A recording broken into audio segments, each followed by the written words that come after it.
Lala Squad, what it do? It's your girl Lala, and I'm back with a whole nother video. And I know y'all probably wondering why in the hell is she on here with a scarf and a robe. Well, honey, I looked at a lot of y'all questions and stuff about this relationship stuff, and I decided that I wanted to look like y'all relationships. Toe up.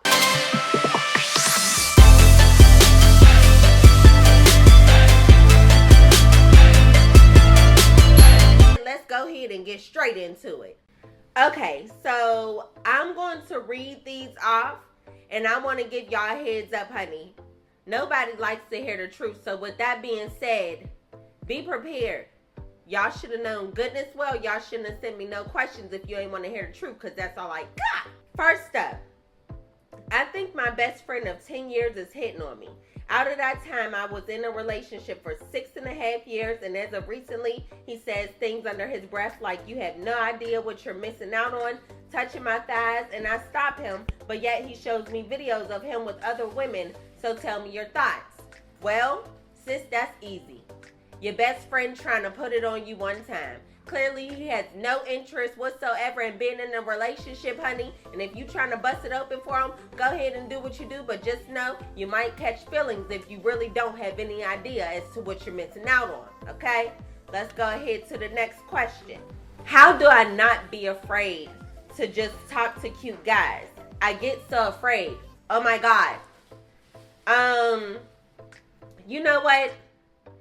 Every time you talk to a cute dude, honey, you don't have to think that you're about to go into a relationship with them, okay? At the beginning of the day, you're already not with the boys, so technically you ain't got nothing to lose. So just go into it with that mentality. Go talk to him. If he's not interested, hell, you never had him to begin with. So you really ain't losing nothing, but you could potentially gain something. How to know if your man really likes you? Honey, if you gotta ask this question, more than likely, your man doesn't. Next question. I can't find a man. Well, honey, here's the problem. You're looking for the nigga. Let me tell you something. He's supposed to find you, okay? That's the problem. Let me tell you something. A dog can sniff desperate, okay? Just the same way that dogs and stuff can sniff fear, a dog, a man, not all men, but a dog can sniff when a woman is desperate. So, child, if you out here trying to find him, guess what? You're going to find plenty of them. You just ain't going to find the right one. Fall back, child. Live your life. Enjoy being single. And let that man come to you. There's nothing wrong with my man and I, but he's always busy. He makes time for me and puts in effort, but other people make it seem like I should be upset or something. And he has a baby. But I don't let the fact that he has a child get in the way of our relationship. But my friends make it an issue. Keep me anonymous. That was Brittany from Colorado. Psych, let me stop playing. Okay, girl. So, here's the thing. You really have to think on whether you're comfortable or not. Let's be very clear. Can't nobody tell you how to be happy in your relationship. And if most of your friends are single and ain't got no good man, they gonna tell you that it's a problem. But if he's really giving you bare minimum time and he has a baby and he's spending a lot of time with the baby, you might want to go head over there and double tap on the door like you like pics on Instagram and see what's popping. That's just my opinion. I'm just saying, if you could put 2 and 2 together and it don't equal 4, then we might have a problem. All right.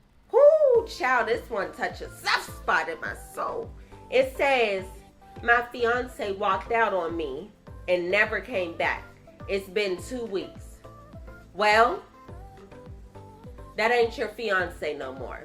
Clearly, if the man done disappeared like Houdini and never came back, he probably ain't trying to come back. So stop calling him your fiance and start referring to him as your ex-man. No superhero. I broke up with my ex because he was too clingy. And I also may have texted an old buddy. But now we're trying to work things out. But I'm already feeling suffocated. But I love the guy. What can I do? That's simple. You can cheat. because it sounds like that's what you want to do anyway. I'm not telling you to do it. You already want to do it. I'm in love with my ex whom I cheated on, but he moved on. How do I get him back? First of all, you better be very grammatically correct when you say who. Who? I love the way you made that sound. Made cheating sound so cool and formal. Anyways, well, you're in love with him and he moved on after you cheated. The problem is, most of the time after dudes get cheated on, the chances of them coming back is slimmer than SpongeBob passing his driving test. It's more than likely not going to happen. So with that being said, you might want to go ahead and move on too, and make sure in your next relationship you don't cheat, so that way you don't be feeling sad all over again. I got me a boo thing all the way over at Texas, but the thing is, I'm in LA and things have been getting dry. And yeah, should this thing continue? Well, if you got a boo thing at Texas, that's a big problem. If he's in Texas, y'all may be able to work it out. With that being said, honey, talk to him. You know what I mean? If it's getting dry, can y'all go visit each other? Like, why is it getting dry? And if it's something that y'all can't fix, then you might just want to Elsa let it go. You know what I'm saying? I do feel like long distance relationships can work, but y'all both have to understand where the hell y'all standing at, okay? If he's willing to travel to see you and you're willing to travel to see him, y'all might be able to go ahead and make some things shake. So I wouldn't necessarily say leave it alone just yet if y'all can see each other. But if y'all can't, then y'all might want to go ahead and consider cheaper options, such as getting a local person to date. If you made it this far in the video, honey, you know what to do. Go ahead and press subscribe so you could get more. But anyways, let's continue with the questions or whatever. So I'm in a relationship with a guy. Before me and him started talking, he was engaged and I was in a relationship with someone else. After me and my man broke up, I was still talking to the guy that was engaged. A year later, he got married and we're still together. It's been 4 years now, we're still together. It's been a few alterations with his wife, and she now knows that me and her husband is together.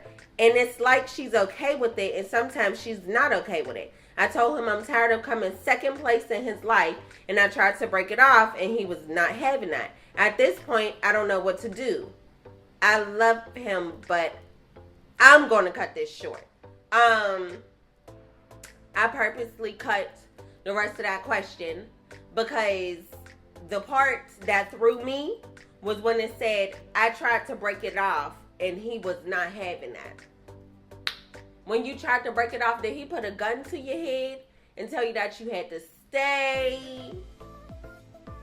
If not, then why are you still there when you really want to be gone? That really doesn't make no sense to me. And if the wife is cool with it, child, then y'all might as well move up in the same house and be sister wives, okay? Because apparently y'all both fine with it and he got y'all on lock. So it might as well be somewhere beneficial where it's helping you save on your bills and all the extra stuff. I mean, it ain't something that I would do, but it seemed like you pretty comfortable, you know, since you stayed when he told you you had to stay. I think my man is metrosexual. I need advice on dating a man like that. First of all, for those who don't understand, let me define metrosexual.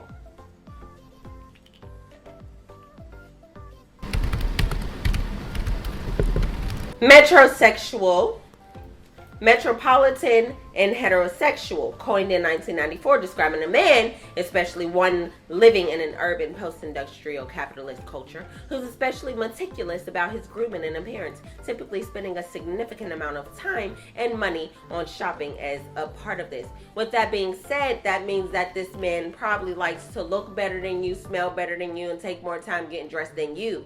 Honey, I don't deal with those type of men, so I can't give you advice on what to do. Next! I don't know if it's too late, but honey, it's not too late. That's why I'm going to read your question right now. My boyfriend has been talking to his ex secretly, and in the past I've seen him flirting and whatnot. So when I confronted him, he told me that she's been talking to him about her mother having cancer. I'm not trying to be insensitive, but if the roles were reversed, he still wouldn't be okay with that. What should I do? Because I still don't trust it regardless. Honey, you should go ahead and send his mother-in-law and her a get well card and go ahead and let them be happy, because apparently, sis, that ain't your man, it's hers. If he feel the need to go ahead and be there for her in her roughest time as though he is her man, then go ahead and let him, and you go ahead and be on your way. Huh. Okay, y'all, so this is the final question of today's segment of Fix It, Lala. Let's go ahead and get into it. How do you handle a nigga that's forever cheating when you catch his it's always something you did? Like, oh, you work too much, that's why, or you're too busy always studying. Am I not supposed to have a life or better myself with fear that this raggedy can't keep his locked away? Ooh, that's vulgar. And with that being said, you don't, sis. You don't, okay? You said forever cheating. You just answered your question. He gonna forever be cheating, girl. Okay? So yeah, you supposed to have a life. And it ain't supposed to be you worrying about a nigga forever cheating. He more forever than 21. Girl, go ahead and let it go. Let this relationship go, child. You sitting here worried about him trying to lock it up. Go ahead and let him go ahead and spread his wings everywhere else. Because guess what? The more that he go travel with that thing, he getting miles. And you know what miles come with? Rewards, okay? And these ain't the type of rewards you want, if you know what I'm saying. So anyways, I'm going to go ahead and end it right there. Thank y'all so much for tuning in to today's segment of Fix It, Lala. If y'all want to ask some more questions, you want to see another segment, make sure you drop your questions below, okay? And we'll do it. Make sure you go ahead and give this video a thumbs up. Make sure you subscribe to my channel, honey. You never know what the hell is coming. But I'll tell you this, it's always going to be good. Thank y'all so much for tuning in. I love y'all for real. Bye!